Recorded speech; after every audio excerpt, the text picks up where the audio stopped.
name's Travis Rulle. I'm the Chief Strategy Officer of FBC. I am essentially all things operation and technology in relation to the operation, making the manufacturing process streamlined with a technological flair to be able to execute our manufacturing process faster. And for you, the builder, getting a good, solid qualification on day one, assuming customer is willing, makes you as a builder more confident that the person that you're engaging with to build the home is a truly qualified individual. So, leveraging some pretty advanced technology to do that, artificial intelligence, OCR, technology that reads the documents, learns the documents, bumps it up to guidelines, and renders a decision at any time of the day, and that's what's really exciting. We have technology today that will underwrite a loan at 2 a.m. while we sleep and render a conditional approval letter at 3 a.m., which is pretty neat. And so being able to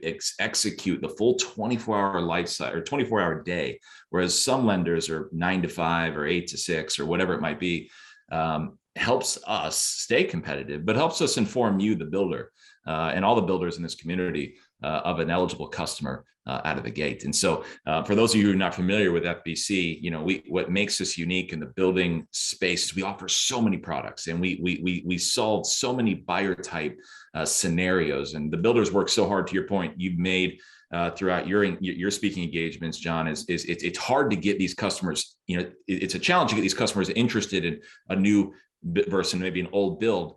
And once you get that customer interested in your product, they may have a different financial situation. You need a lender that can solve just about almost every borrower scenario out there, whether they fit in the conventional box, or maybe they were interested in a bank statement loan. Maybe they're a self-employed individual whose tax returns on the surface wouldn't pass a GSE test, but we have a non-QM path as well, to where we could qualify somebody on a bank statement, maybe with a slight blemish or two in credit. So, again, being able to get their customers to fit, from a credit perspective, and actually see those customers and make it to the closing table, having a lender that has all of those products are huge. So we specialize in that, and that's what makes us unique.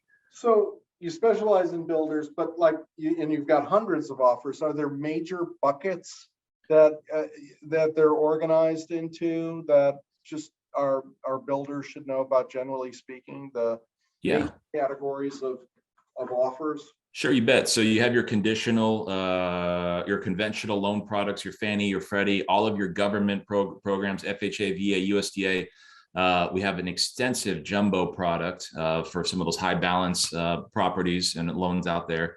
Non-QM or non-agency, which is more of a portfolio product, bank statement, heavily considered on bank statements, so cash flow coming in, whereas maybe less focused on maybe a tax return. So this really caters to the self-employed borrower that to legally uses its tax advantages where maybe wouldn't qualify through a conventional path because of their tax returns. This gives that person an opportunity to qualify through a bank statement program.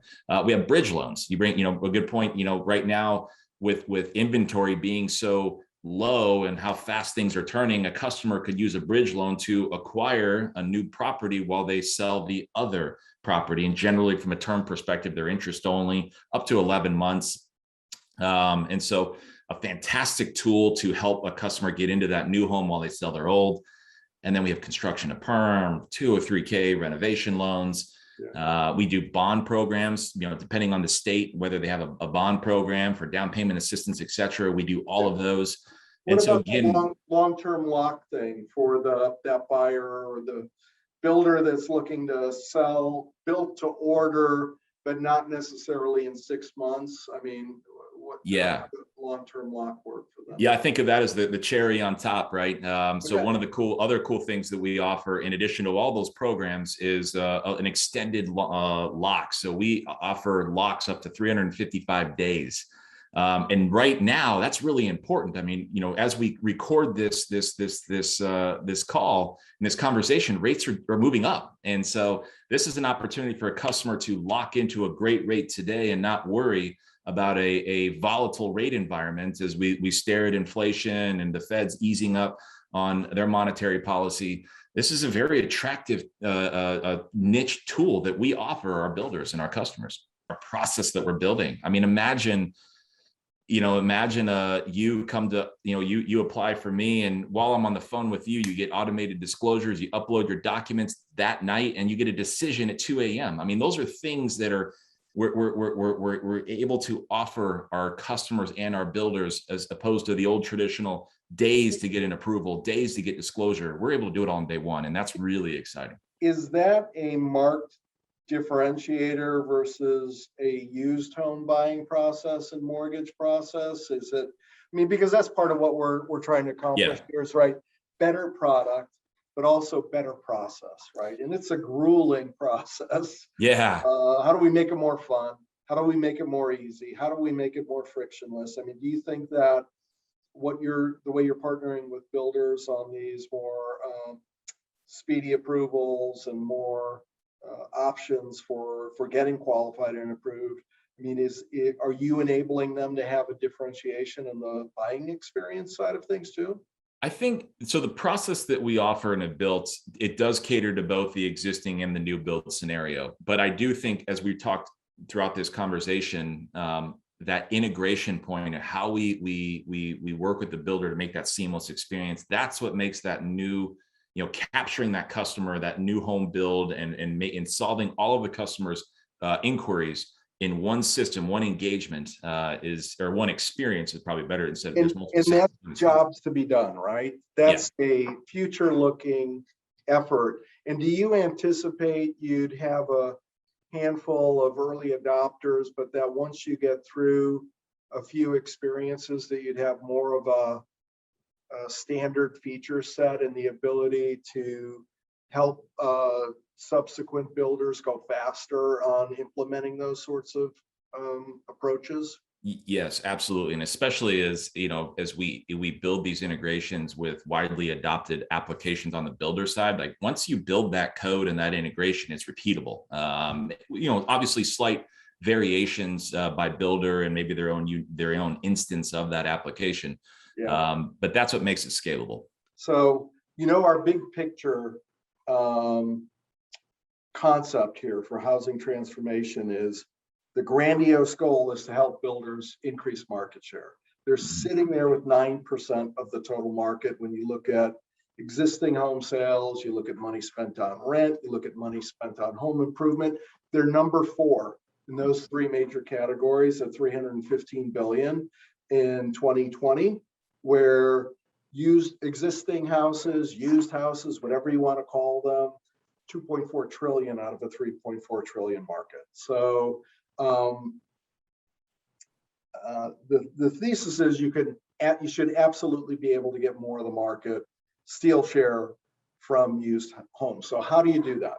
One, historically, builders have been at a disadvantage on the marketing and sales side of things because most of the selling process was showing and telling about physical inventory.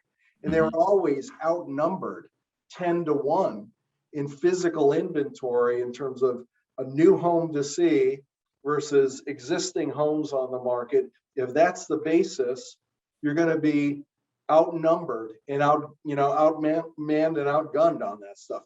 But now we know most buyers start their research online, and online you can overcome that disadvantage of physical inventory, and you can be as big as anybody else. But the reality is builders have not been aggressive on a lot of the digital platforms like Zillow.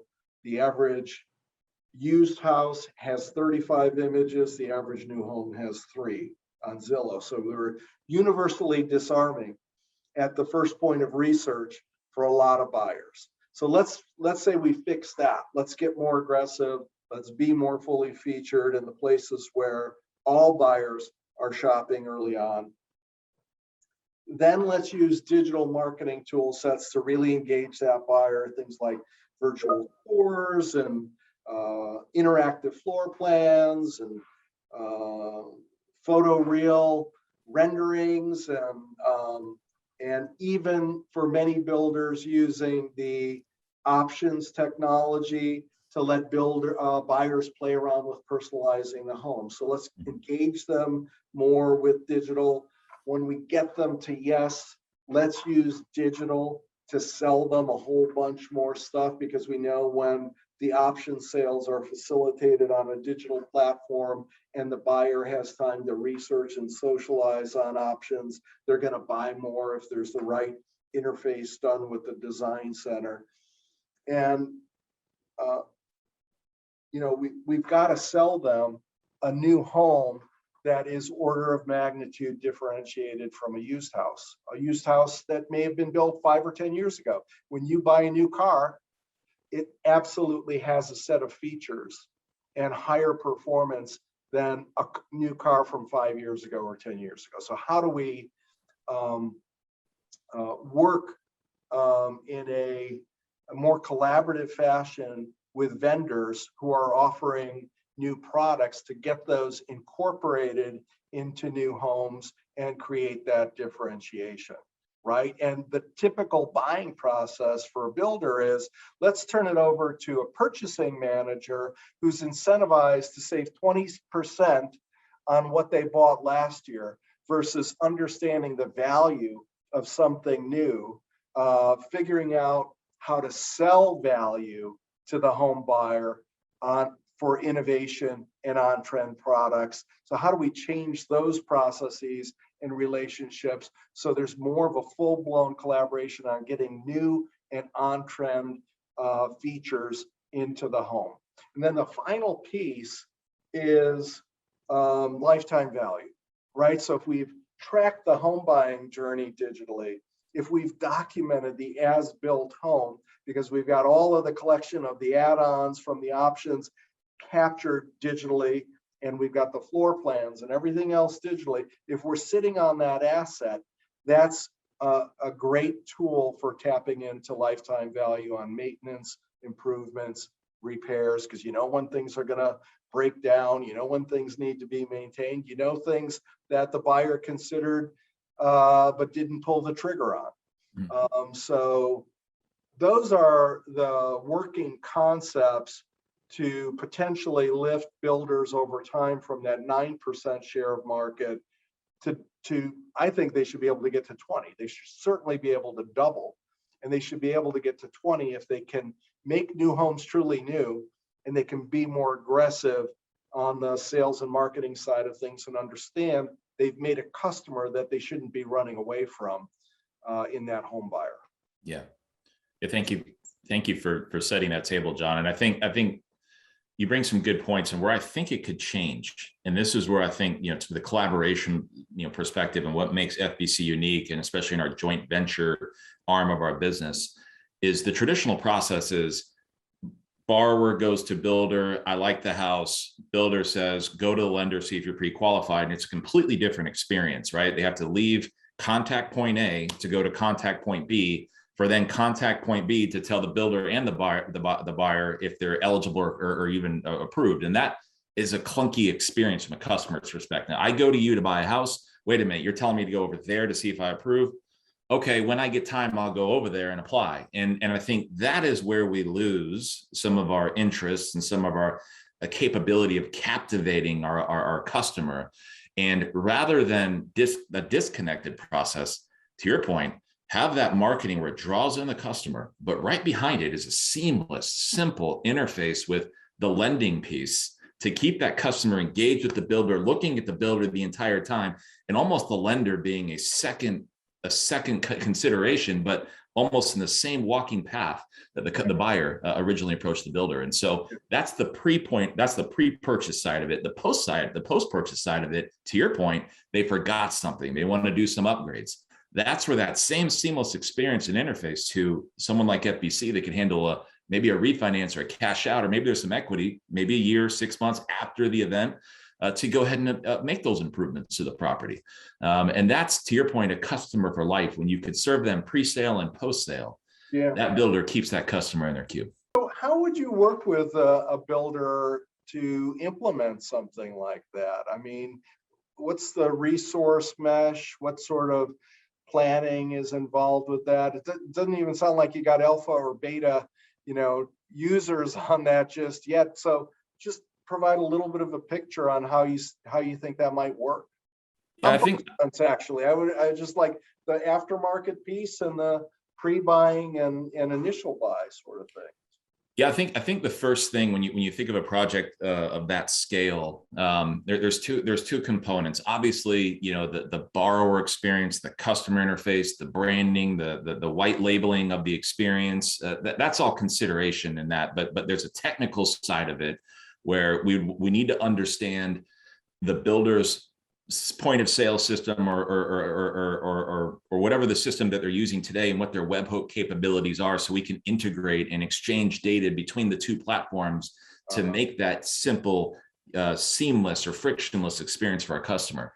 Obviously, there's compliance considerations where we render the decision, et cetera, and there's obviously how we would, our relationship with the builder. But it really comes down to the builder's, basically their application's capability, how much integration can be done with their current platform today. And if they don't have one, then they're looking to procure one. I think that a sound builder should think about a robust API environment if they're looking at a new application for their processes as well. I mean, do you have a team of application developers that would meet with the builder and walk through and work through all these issues and figure out where there are either integrations or holes in the overall that need to be addressed? And I mean, do you have the ability to mobilize web development and e-commerce platform development resources to help the builder out on their side of the equation as well? Yes, we have a very talented development team. And I think that's, again, what makes us unique. And we could deploy those resources to help a builder make that integration point a reality. To the extent we're helping them develop their own application, their own process, that's a separate conversation. But the connection between ours environment and theirs, they specialize in that. But they'll also be able to look behind the scenes at the builder's current application and say, yes, this works, or no, we've got to go this direction, or there's no chance, we have to look at a different application or some other bridge technology to get us to communicate. And same sort of creative application support for this aftermarket concept that we just kicked around. Would that be your vision? It's like, hey, let's dig in and understand how this needs to work from a customer experience standpoint. What are the typical needs and offers going to need to be? How do we make that all feel seamless with I call them monitored and managed maintenance platforms. Yep. There's going to be more of that stuff. I could tell you there are companies popping out on that, but you would have that kind of application collaboration with the builder's digital marketing and sales and customer care team, I'm betting. Yeah, that's exactly right. And to your point, most likely two different applications for the builder, but the experience of the customer should be the same. Yeah. And so we would look at both applications, or if there's a single application the builder is using that does pre-sale and post-sale engagement with the customer and how we can integrate, we would do just that. But I think it really comes down to the builder's appetite and ability to create this, like you said, this marketplace of ideas or tangible things that a customer can acquire post-sale to make the home more robust from a technological perspective, or just from a decorative perspective, whatever it may be. But we could hook into that. Yeah, I mean, it's about like, hey, I forgot to finish the closets. For whatever reason, closets are closed. People look at them when they're trying to figure out, is there enough closet space, but they don't think about all the different shelves. At least guys don't. I think the women do. But it could be just a mistake on the buyer's part. But they're all feeling a little bit of a budget shock typically after a home purchase, and maybe they want to finance that instead of outright spending on it. So if there are financing options around that, that's good. Yeah, and I think again the post-sale financing options are obviously indicative of loan, the property value, that will obviously come to consideration. But whether it's a pool that they forgot to add or didn't want to add at the time, maybe it's a year after the transaction or 2 years after the transaction, or a gazebo and a backyard rebuild, whatever it might be, that having that staying in contact with the customer from the builder, because they may have a friend or a family, or maybe they want to buy another house, but also to having that integration, that simple integration to a lender that can provide that post-sale financing, whether it's a refinance of the existing home, taking a little bit of equity out to pay for that pool or whatever upgrade they're looking to do, making that a possibility seamlessly. Again, trying to keep the customer focused on the builder relationship, the long-lasting relationship, way past point of sale and pre-build, is a pretty exciting idea.